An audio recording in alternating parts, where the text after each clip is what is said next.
자, 우리 비만에 관련해서 연속해서 알아보는 시간입니다. 청소년부터 이 나이 드신 노인 이 연령대까지 어떠한 맞춤형 다이어트가 필요한지 연령별 다이어트에 대해서 알아보겠습니다. 자, 먼저 첫 시기가 바로 소아청소년인데요. 소아청소년은 사실은 성장도 해야 되고 네. 잘 먹어야 되기 때문에 이러한 두 마리 토끼를 잡기 위한 방법이 쉽지 않을 것 같은데 네. 주의할 점 어떤 게 있을까요? 일단 이제 두 마리 토끼 말씀을 하셨잖아요. 그러니까 적정 체중을 유지를 하고 성장도 제대로 해야 되는데 그래서 잘 먹어야 됩니다. 먹는 양 자체에 대한 규제나 이런 거보다는 영양소 균형을 잘 맞추는 게 가장 중요한 부분이 되겠고요. 되게 옛날 할머니들이 이거 다 키로 간다고 말씀을 하셔요. 그게 이제 뭐 어느 정도 맞을 수는 있지만 되게 틀린 얘기입니다.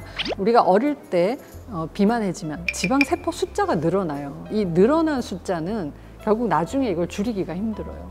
그래서 어릴 때 비만한 경우에는 상당히 어려워질 수 있다. 그런 부분이 있습니다. 그리고 여성의 경우는 또 사춘기 때 오히려 살이 찐다는 얘기도 있잖아요. 네, 되게 사춘기 때가 이제 성별로 조금 차이가 있는데요. 원래 여성 호르몬으로 인해서 피하 지방이 좀 늘어나는 시기거든요. 그래서 엉덩이나 허벅지 부위에 지방이 많이 침착이 돼요. 그래서 원래 사춘기 전부터 체중이 좀 많이 나가는 아이들 같은 경우는 더 많은 지방이 침착되기 때문에 가장 좋기로는 사춘기 시작하기 전에 이미 적정 체중이 되면 훨씬 더 좋죠. 정리를 하면 어떤 게 핵심인지 좀 알려주시죠. 우리가 식사 조절도 그렇고 운동도 그렇고 아이들을 체중 조절할 때 가장 중요한 포인트는 같이 해주셔야 돼요. 네, 이게 우리가 보통 음식을 먹을 때 너는 이거 먹지 마 이러고 이제 건강식을 만들어 주시고 옆에서 삼겹살 구워서 드시고 이런 경우가 있는데요. 그렇게 되면 아, 내가 체중 때문에 차별을 받고 있구나, 엄마가 나를 미워하는구나 이렇게 생각할 수 있어서 좀 주의를 하는 게 좋습니다. 자, 교수님 마라탕 후루 챌린지 아세요? 봤습니다. 봤어요? 진짜? 선배 마라탕 사주세요. 그렇죠. 탕탕 후루루루루 탕탕 후루루루루. 예, 이런 챌린지가 있는데 사실 이 챌린지에 나오는 마라탕 후루루 이게 정말 맵고 달고 그죠? 네, 자극적인 음식의 대표적인 다이어트에. 케이스죠. 그런데 최근에 더 안 좋은 것도 또 나오지 않습니까? 최근에요? 두바이 초콜릿. 두바이 초콜릿. 제가 그래서 아침 일찍 오픈런 해가지고 겨우 두바이 초콜릿 다 팔려가지고 두바이 쿠키를 사왔습니다. 쿠키도 있구나. 절반을 뚝 열면요, 이렇게 얇은 당면, 피스타치오인가? 예, 이게 들어가 있는 거예요. 견과류. 입맛에 맞으면 20, 30대, 입맛에 안 맞으면 60대. 안 맞진 않아요. 안 맞진 않아요. 이 맛이야. 내한테 딱 맞는 맛이야. 근데 이게 칼로리랑은 엄청날 것 같아요, 그죠? 열량은 높을 것 같습니다. 네네네. 이 20, 30대의 가장 선호한 이유가 바로 우리 또 뭐 공부, 뭐 스트레스, 또 뭐 직장인 스트레스가 가장 심한 때 아닙니까, 그죠? 그래서 어떻게 이 나이 때는 어떤 걸 주의해서 좀 챙겨가면 비만에 좀 벗어날 수 있을까요? 네, 대개는 음식들이 이제 자극적인 음식들이 많은데 이제 그런 음식들을 자꾸 찾는 이유 중에 하나가 조절되지 않은 스트레스들이 많아요. 그런 식욕이나 이런 걸로 또 연결이 되거든요. 네, 그래서 가장 우선적으로는 마음을 잘 다스리는 게 중요해요. 잘 정돈된 마음을 가질 수 있느냐, 그 평온한 마음을 가질 수 있느냐도 상당히 중요하고 대개 20, 30대에는 생활 습관이 좋지 않은 경우가 많아요. 맞죠. 이진환 기자님 대학 때 생각해 보시면 네. 그냥 나를 셌어요. 자질 않고. 그러니까요. 네. 그 계속 그리고 또 술 마시거나 이런 기회도 많고 뭐 MT 가고 동아리 활동하고 하다 보면 집에서 내가 음식을 해서 먹는 경우가 잘 없다 보니까 그런 음식들이 되게 다 보면 열량이 높은, 당분이 높은, 지방이 많은 음식들이 많습니다. 그래서 그런 것들을 조금 주의를 하시는 게 좋을 것 같아요. 자, 교수님, 드디어 우리 나이대에 고민이 나옵니다. 나이가 먹으면서 피할 수 없는 나이살. 그죠? 이 나이살, 이게 왜 생길까요?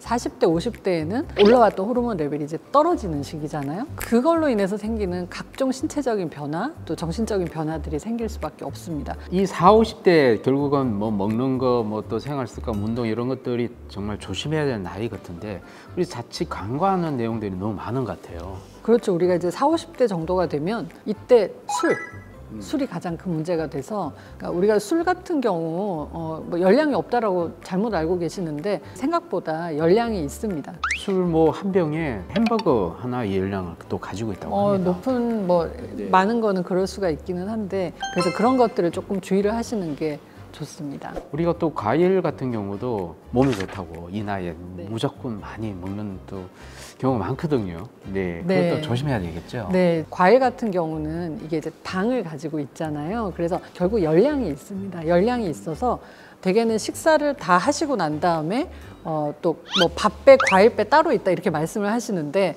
따로 있는 게 상당히 위험한 거예요. 그래서 정말 딱 식당에 가면 이렇게 식사하시고 난 다음에 디저트 주시잖아요. 딱 그런 정도로 드시면 적당합니다.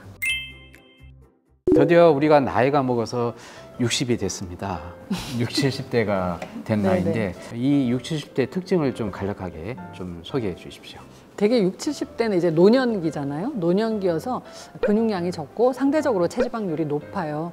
그래서 이런 시기에는 체중을 줄여야겠다는 욕심을 가지지 않으시는 게 가장 첫 번째 원칙입니다. 근육이 손실되지 않게 정말 1kg, 아니 100g의 근육이라도 계속 유지를 할 수 있게끔 잘 관리를 하는 게 중요하죠. 요즘 근테크 얘기도 많이 하시잖아요. 이 1kg이 뭐 가격이 뭐 엄청 비싸요. 1,300만 원? 1,300만 네, 원. 그런 얘기도 있긴 한데. 그런 얘기가 실적이 네, 있다고. 사실 그만큼 더 많은 비용을 이제 들여야 될 수도 있고 그게 들여도 회복이 되지 않는 경우도 있는 거죠. 경련량을 늘리려면 이 단백질을 보충하든지 아니면 고기를 잘 씹어 먹어야 되는데 이가 안 좋다 이거예요, 그죠? 네, 네. 그래서 이게 참 그 나이 때 고민이 많은 것 같습니다. 네, 사실은 우리가 이제 고기 아니고 뭐 두부나 콩이나 생선이나 이제 그리고 우유, 요즘은 단백질이 조금 강화돼서 나오는 음료나 이런 것들도 있잖아요. 그래서 그런 것들도 활용을 해주시면 좋고요. 중요한 건 우리가 근육을 잘 유지를 하고 하려면 많이 움직여서 근육이 더 줄지 않게끔 트레이닝을 잘 시켜주시는 것도 중요합니다. 그 나이 때 또 운동은 또 유념해야 될 운동 방법이 또 있는 거죠? 네, 근력 운동을 하라 그렇다고 해서 뭐 어디 그 피트니스에 가서 막 기구 운동을 당기고 뭐 이런 거를 꼭 하셔야 되는 게 아니라 본인의 체중을 실어서 할 수 있는 운동들이 있어요. 그러니까 뭐 스쿼트라던가 그런 것들도 있고 밴드나 이런 기구들을 활용을 해서 이제 허벅지 근육을 강하게 유지를 하는 게 중요하기 때문에 하체 트레이닝하는 운동을 해주시면 좋습니다. 네, 여러분 항상 움직이십시오. 움직이면 바로 비만과 멀어집니다. 저희가 이번에는 MC를 바꿔서 이렇게 해봤는데요. 약간의 위기의식을 느낍니다. 이게 좀 뺏길 것 같은 느낌이 드는데 네, 좋으셨나요? 네, 저희는 다음 시간에 좀 더 유익하고 알찬 내용으로 찾아뵙겠습니다. 감사합니다.